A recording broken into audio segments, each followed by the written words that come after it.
Selamat pagi pemirsa, apa kabar Anda di pagi hari ini? Senang sekali saya Graciela Taime dapat menjumpai Anda dalam Berita Papua. Sejumlah informasi menarik dan teraktual telah berhasil dirangkum tim redaksi kami. Berikut 3 berita utama hari ini. Puluhan mahasiswa berunjuk rasa di 3 lokasi di kota Jayapura menuntut pemerintah pusat menghentikan penambahan tentara di Papua.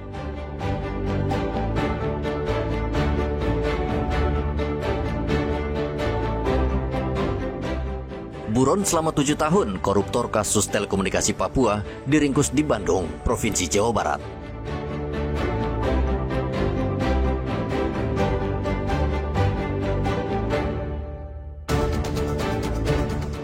Syukuran ulang tahun Pemprov Papua Selatan batal digelar karena seluruh tenda rusak dihantam angin kencang.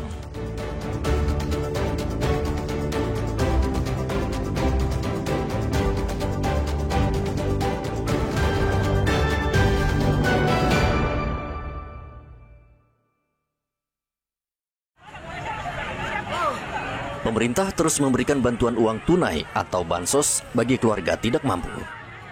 Pembagian BLT dilaksanakan di kantor pos Merauke dengan sasaran 18.000 penerima manfaat. Warga senang mendapatkan bantuan karena meringankan pengeluaran rumah tangga mereka. Sudah ambil? Sudah berapa ratus, Mama? 600. Mama senang dapat kah? Senang. Mama dapat nanti uangnya untuk apa? Mau dipakai untuk apa uangnya nanti? Jadi makan. Sudah dapat berapa? 600. Tinggal sama dengan Mama ini. Iya, sama tinggal di Wiratos itu. Iya. Oh, terus senang didapatinnya? Iya. Uangnya untuk apa? Belanja apa? Beli makan. Beras doang ya.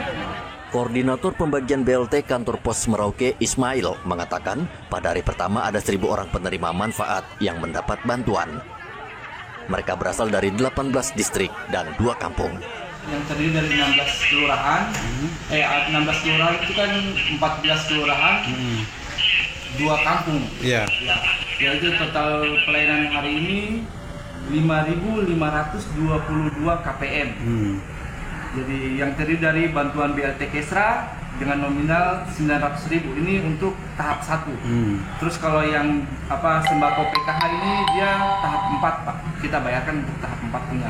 Jadi jumlah yang diterima yang untuk sembako itu 600.000 per triwulan. Terus kalau yang PKH dia variatif dari 225 sampai dengan 3.900.000. Kestra itu dia tidak semua orang dapat, Pak. Oh gitu. Ya, jadi dia bervariatif juga. Dia bervariatif. Ada yang terima sembako saja 600.000, ada yang terima sembako dan kesra, dan ada yang terima sembako, kesra sama PKH. Jadi nominalnya bervariatif. Meskipun jumlah penerima bantuan ribuan orang, namun situasi terkendali karena warga tertib mengantre menunggu giliran. Setiap keluarga menerima bantuan sebesar Rp300.000 per bulan dan pencairan dapat dilakukan sekaligus untuk 3 bulan. Muhammad Ridwan dan Rianto Nai melaporkan dari Merauke, Papua Selatan.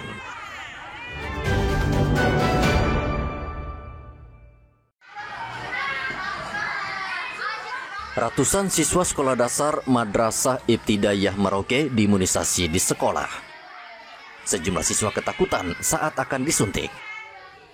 Bahkan ketakutan siswa membuat petugas medis kewalahan dan memerlukan waktu lebih lama untuk menenangkan mereka sebelum imunisasi dilakukan. Imunisasi ini merupakan bagian dari program bulan imunisasi anak sekolah yang digelar setiap tahun dengan jenis imunisasi pencegahan penyakit tetanus. Vaksin tetanus difteri itu mencegah tetanus dan difteri. Biasanya berapa kali suntik? Kalau untuk bulan imunisasi anak sekolah ini kan programnya untuk setahun sekali. Jadi kegiatan yang diberikan ini untuk kelas 2 untuk tetanus difterinya kelas 2 dan kelas 5 putra putri. Sedangkan kalau untuk kelas 1 itu vaksin difteri, tetanus dan campak. Cuma untuk saat ini kami belum jalan untuk difteri tetanusnya karena vaksinnya belum tersedia di PPS. Bulan imunisasi anak sekolah yang harus dilakukan, yang wajibnya dilakukan bulan Agustus dan September. Tetapi kalau kami di lapangan menunggu stok vaksin dari pusat. Biasanya yang disiapkan berapa banyak vaksinnya? Tergantung sasaran yang ada di wilayah kerja kami, karena kalau kami puskesmas Kompol mempunyai 3 kerja, ada Kelurahan Kamundu, Kelurahan Mandala, dan Kelurahan Bampel. Untuk tahun ini imunisasi difokuskan kepada siswa SD kelas 4 dan 5, namun siswa kelas 1 hingga kelas 3 juga tetap menjadi sasaran program imunisasi sesuai jadwal yang ditetapkan. Dinkes Merauke menargetkan seluruh siswa sekolah dasar di akhir November sudah selesai diimunisasi. Program BIAS bertujuan untuk memberikan kekebalan tubuh terhadap penyakit menular seperti campak, rubella, difteri, dan tetanus. Imunisasi lanjutan ini penting untuk melengkapi imunisasi rutin yang telah diterima anak sejak bayi. Muhammad Ridwan dan Rian Tonai melaporkan dari Merauke, Papua Selatan.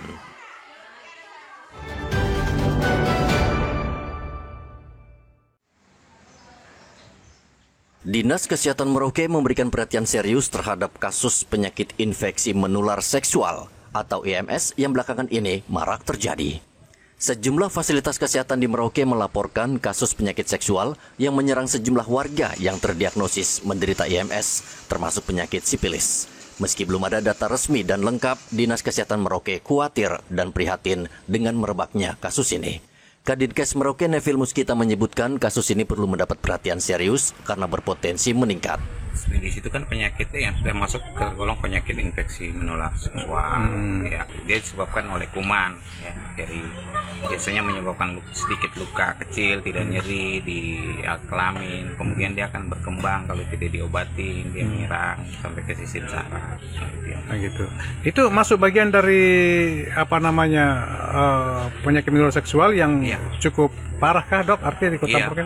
Iya. Oh gitu. Itu dari dampaknya biasa dari hubungan seks bebas atau seperti apa, Dok? Iya, dari penularan ini lewat hubungan seksual. Seksual itu ya. Kadinkes mengimbau warga untuk mengenali gejala awal penyakit infeksi menular seksual, antara lain munculnya bercak tidak normal di area genital dan rasa nyeri saat buang air kecil. Warga diharapkan segera memeriksakan diri ke fasilitas kesehatan terdekat agar mendapatkan pengobatan sejak dini. Muhammad Ridwan dan Rian Tonai melaporkan dari Merauke, Papua Selatan.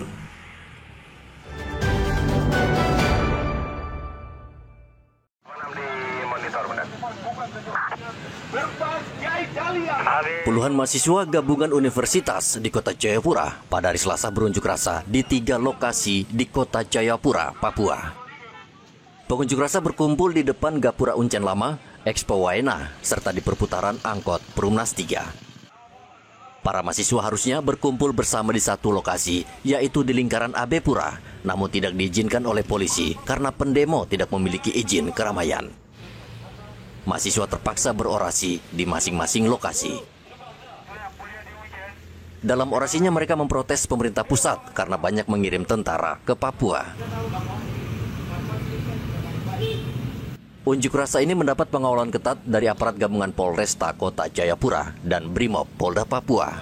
Aksi menyampaikan pendapat di muka umum yang dilaksanakan oleh elemen mahasiswa, yaitu elemen mahasiswa peduli Uncen yang dilaksanakan di 3 titik, dan alhamdulillah puji Tuhan berlangsung dengan aman dan tertib berkat kerja keras dan kerjasama rekan-rekan dari Polresta Jayapura di bawah pimpinan Pak Kapolresta.